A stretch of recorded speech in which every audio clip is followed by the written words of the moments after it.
Welcome to Crazy Shit in Real Estate, a weekly podcast where I walk you through some of the wildest, most unbelievable stories you'll hear from the world of real estate. If you like real estate and you love crazy, this is the podcast for you. Before we get any further into this episode, I've got some information to share. Oh, it's true. Real estate is super competitive and harder than you expected.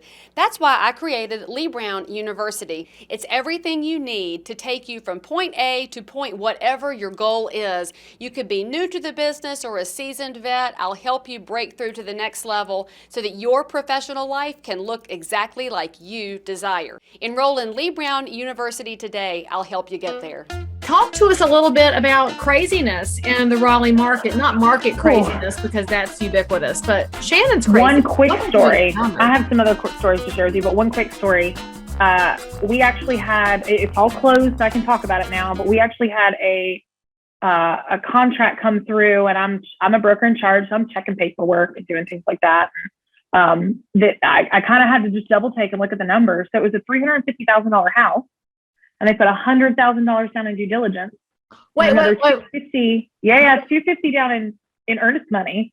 No. Okay, so hang on a minute. We got to tell y'all something, listeners. Now, if you're a consumer of just enjoying stories, you might not know what this means. And if you're a realtor in other states, you also don't know. Due diligence that Shannon just rolled off her tongue, $100,000, that is non-refundable. So that means if you did not buy this $350,000 charmer of a house, that $100,000 is gone. It's in the seller's bank account. They have cashed the check. It's there. And I have seen some high due diligence deposits.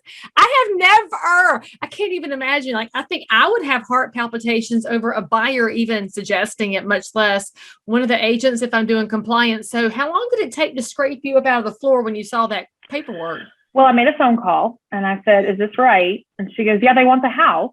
And they basically figured they're paying cash anyway. So why not just put it all in there? They have money to fix whatever's wrong with it. And so they just did it. And this happened to be an investor that she had worked with before. So they had a very good relationship.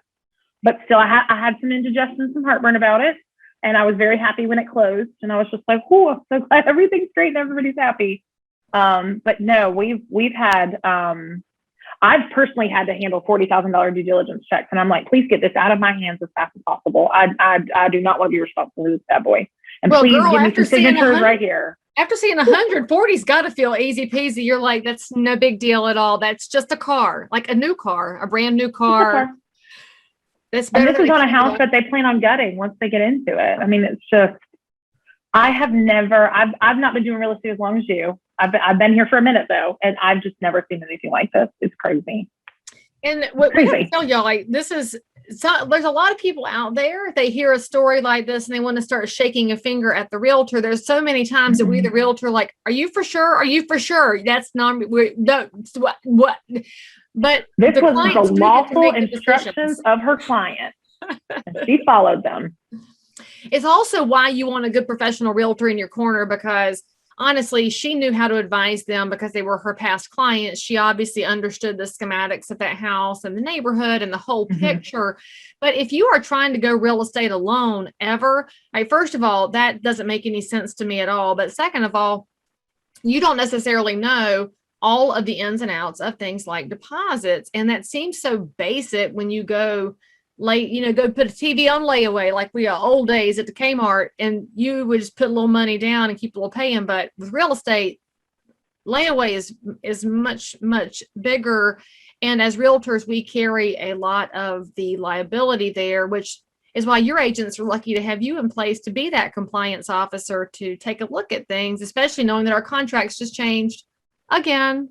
Yay. Again. Yeah. No more 2 weeks, only one. That was the big one that was like a shocker to everybody. I'm grateful. I was like, oh, y'all have to actually keep your closing dates and close on time? I like the wiggle room because we can't control some of the third parties, lenders, closers, and processors. But let me tell you, this is why I love a VA loan. People don't realize this about a VA loan, but you have to have your appraisal back in 14 days. It is guaranteed.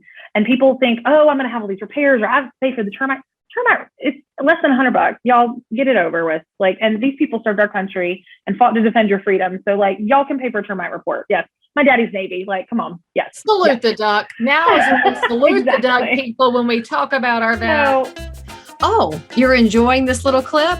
Well, the rest of the story is available on any of your podcast apps. Just go search for and subscribe to Crazy Shit in Real Estate with Leigh Brown.